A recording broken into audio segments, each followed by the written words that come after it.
ইন্ডিয়াতে আজও term insurance নেওয়ার আগে লম্বা চওড়া অজুহাতের লিস্ট পাওয়া যায়, আর তার মধ্যে বেশ কিছু শুনলে আপনিও হাসবেন। বেশ কিছু উদাহরণ, যেমন কেউ সঠিকভাবে বোঝায়নি, কিন্তু সঠিকভাবে বোঝানোর পরেও না নেওয়াটা তো আমাদেরই ভুল।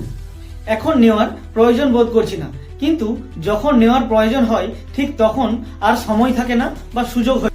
আমার কিছু হবে না, শরীর একদম ফিট, ঠিক আছে, ভালো জিনিস, কিন্তু ইনসিডেন্ট কারোকে বলে কয়ে আসে না। উদাহরণস্বরূপ যেমন উড়িষ্যার ট্রেন দুর্ঘটনা বলুন বা এয়ার ইন্ডিয়ার প্লেন ক্র্যাশ বলুন, এই সব রিটার্ন পাওয়া যায় না। আসলে এটাই আমরা বুঝতে চাই না যে এটি আমাদের ফ্যামিলির সুরক্ষা বা প্রোটেক্টের জন্য, নাকি রিটার্ন বা ইনভেস্টমেন্টের জন্য।